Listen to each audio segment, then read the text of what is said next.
Coming up after the break, John is going to chat with Jimmie Rivera, takes on Jesse Brock this weekend, Bellator 83. Check it out after the break.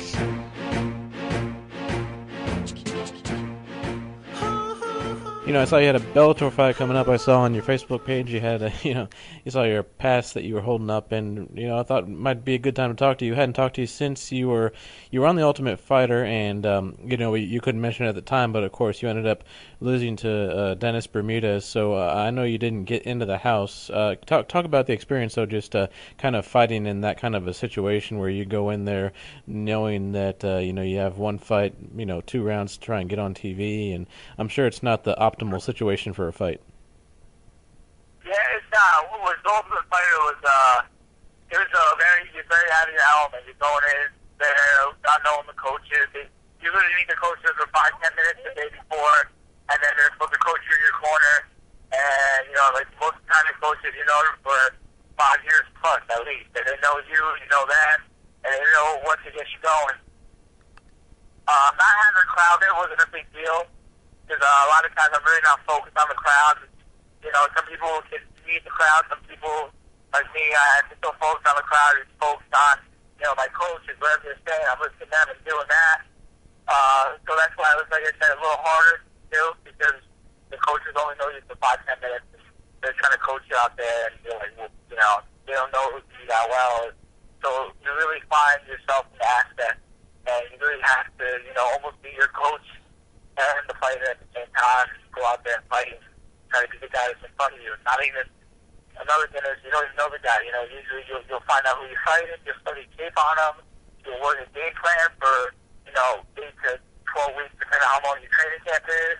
You go out there, you don't know the guy that's in front of you. You don't know the wrestler, whatever, and you just got to go fight. So. Right, yeah, and obviously, we talked about you, knowing that the show you could have a lot of fights in a really short period, so you fought at featherweight instead of worrying about making the cut to bantamweight, in a really short schedule. So, the other end of that is Bermudez seems like a really big featherweight. Did he seem like he was a lot bigger than you at that fight?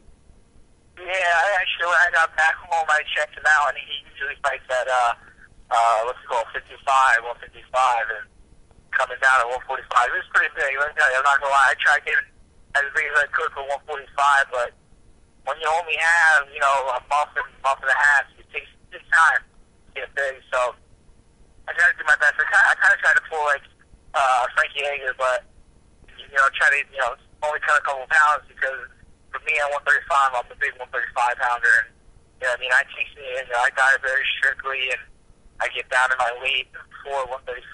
So you don't know what's going to happen on the show, and I don't want to be unprofessional and not make weight. So that's why I went 145. Right, and just one last question about that, then we'll move on to everything you've been doing since then. But, obviously Bermudez is a tough dude. He ended up getting to the finals, and, the UFC, they need some talent at 135. I mean, they could use some depth. You're obviously a good young fighter. You've beaten Jared Papazian, who's gotten his shot in the UFC. For you, do you wonder maybe why you haven't gotten that shot yet, or do you feel like you... I kind of got a shot with the Ultimate Fighter.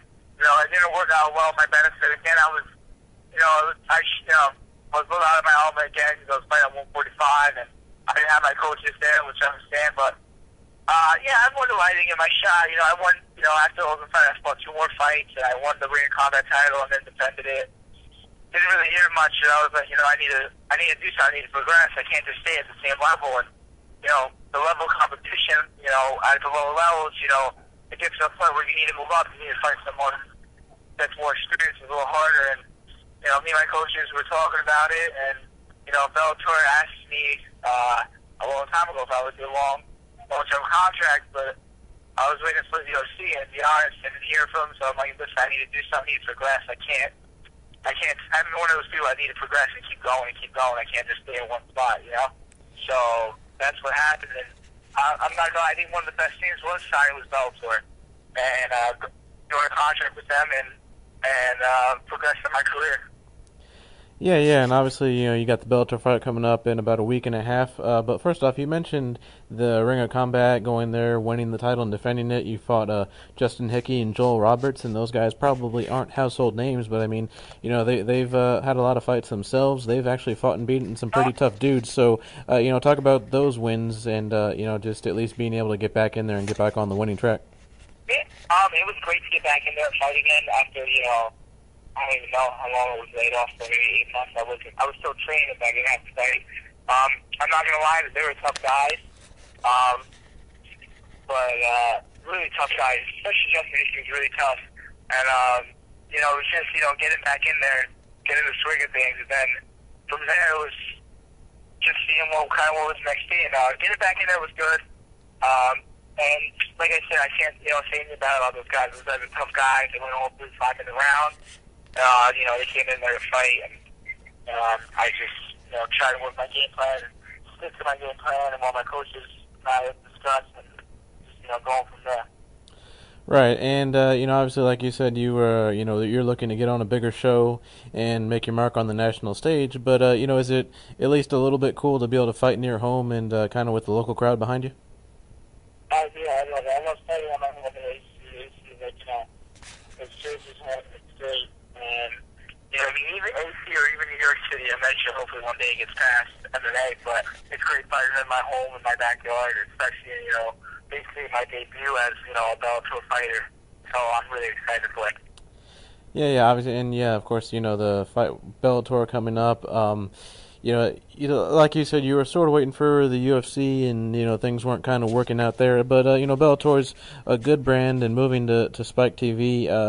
I guess considering where you're at in your career, I guess how do you view this opportunity as far as do you feel like this is going to get you to the next level? Because I'm imagining if you get a win, you're probably going to have a good shot at getting their next tournament.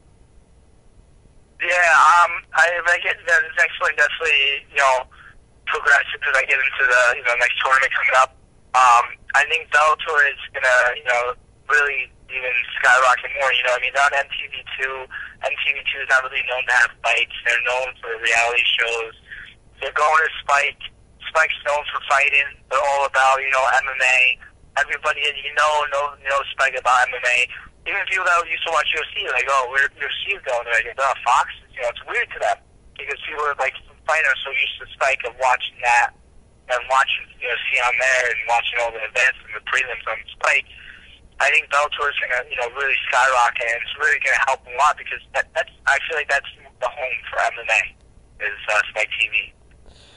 Right, and I was looking for the name of your opponent and I couldn't find it. I might be an idiot, so I apologize. But talk about who you're fighting on the show. It has to still be determined. We have been changing a couple of opponents, a couple of things going on there. We had some people who said yes to, and and they couldn't make the weight, or they backed out, or they weren't approved by the commission. So we've been going up back and forth about that. So by the end of this week, I will have a definite opponent. I just can't throw out a name yet because I'm not sure it's finalized yet. Oh, okay. So for training purposes, I guess how are you able to keep focused knowing that you aren't entirely sure who you're going to be fighting? Are you just kind of doing? Are you kind of? No, sorry. I'm sorry. Kind of using that, I guess, as an excuse to just kind of focus on your own thing and not really worrying about what your opponent's going to do. You know what? I've been focused. It's been a little frustrating. I'm not going to lie. But they guarantee to find me someone, so we already had a couple names, and I'm just waiting on the final word on it, which hopefully actually might be tomorrow. But I'm all around in general. I always work on I'm all around fighter. I always want to get into my jiu-jitsu, my wrestling, my kickboxing. So when it comes down to it, it's just the matter of fact is where am I going to fight this guy? Is he a wrestler? Should I stay on with my feet? Is he a grappler? Should I kickbox him? If he's a kickboxer, should I take him down and grapple him? Depends on the guy. I'm always ready to prepare for anything. So I think that's one of the best aspects. A lot of people like to stick what they're good at, and I'm one of those people that want to work what I'm not good at all the time. And professionally, I'm a professional, so really at the end of it, I feel like I'm not good at everything, and I want to keep getting better and better and better, pushing myself to the next level. Final question, talking about Bellator, of course, being at 135, there's Eduardo Dantas, former champion with Zach Makovsky. He's going to be getting back in there soon. Looking at this division, I guess, how excited are you just to, see all the talent you're going to be going up against? And, where do you think you stack up? And, do you think you are pretty much capable of beating anyone in there right now? I think, in general, anybody's able to, beat anybody. I'm not one of those fighters about, I can kick this guy's ass and kick this. I'm, very humble when it comes to it. Anybody can beat anybody. It depends on the day. Even if the person's a real good fight, he goes out there to try to look for the knockout all the time, he's going to get caught once in a while. But I feel like I stack up with everybody that, everybody's beatable. If I train the right way and I focus the right way and do the right things, I can beat them. One of those just be, a great honor to fight him. After this fight, I hope, get the win. Hopefully go to the tournament from there, win the tournament and get a chance to fight him. He could be a great opponent. He's really tough. He's a good 35 power, and it should be really interesting fight to fight him. Right, and actually, if you don't mind me asking, since I know you're from around the area, and the fight's going to be in Atlantic City, I know that the area was hit really hard with the storm, unfortunately. How's everything been going with you personally, and your friends and family? Is everyone okay? Yeah, you know what? A lot where I am in New Jersey, I'm more of the northern part of Jersey, by Bergen County. So there was a lot of people trying to get gas and a lot of people out of power. My thoughts, prayers go out to people that live in South Jersey, not just people that have houses down there, because it was really bad. They got hit really, really bad, and they lost a lot of stuff. And I heard a whole bunch of stuff about it. Even the people in New York and Long Island, Staten Island, they got hit bad, and again, thoughts and prayers go out there, and I hope everything, recovers fast.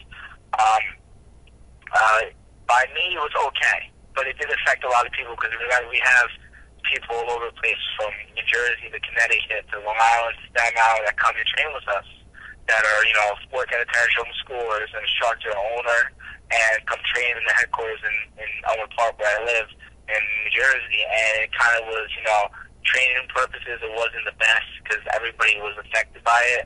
But at the end, a week went by, we all came together, we got back training again and got back on our routine.